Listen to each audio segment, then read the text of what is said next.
ফেসবুকের ভিডিও থেকে ইনকাম বন্ধ, কথাটা কিন্তু সঠিক।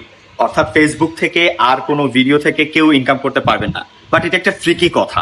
কারণ ফেসবুক নিজেই তার ভিডিও অপশনটা বন্ধ করে দিচ্ছে। যত রকম ভিডিওস থাকবে সবই রিল হিসেবে কনসিডার হবে। অর্থাৎ আগে যেমন 90 সেকেন্ডস পর্যন্ত রিলস ছিল, এখন আপনি 10 মিনিট 15 মিনিটও রিলস দিতে পারবেন। অর্থাৎ ভিডিও বলে কিছুই থাকছে না, সো ভিডিও থেকে ইনকাম থাকবে না, এটা খুব স্বাভাবিক। বাট যাদের কন্টেন্ট মনিটাইজেশন আছে অবশ্যই অবশ্যই তারা ইনকাম করতে পারবেন। সো হতাশ হওয়ার কিছু নেই। আমি সকাল থেকে অনেকগুলা ক্যাপশন দেখছি যে ভিডিও থেকে ইনকাম বন্ধ, নতুন যারা ইউজার আছেন, নতুন যারা কন্টেন্ট ক্রিয়েশনে আসছেন তাদের কি হবে? ভিডিওটাই বন্ধ করে দিচ্ছে। সো তাদের আসলে কিছুই হবে না, তারা যেমনটা ছিল, যেমনটা কাজ করছিলেন তেমনই করবেন এবং ভালোভাবেই আরো হয়তো হবে।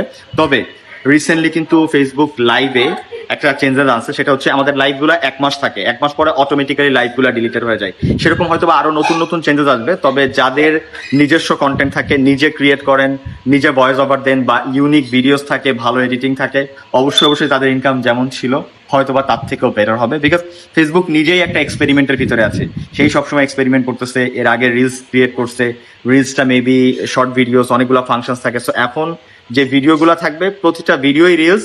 সো এমন ভাবে কেউ কাউকে কনফিউজড করবেন না, ইনকাম অবশ্যই অবশ্যই করা যাবে। আর ভিডিও থেকে ইনকাম হবে, বাট ভিডিওটার নাম শুধু চেঞ্জ হচ্ছে, reels, that's it. So I think একটা ক্লিয়ার আইডিয়া পেয়েছেন। সো এখন আর কনফিউজড হবেন না, আর এই ধরনের হেডলাইন্স দেখে প্যানিক করারও কিছু নেই।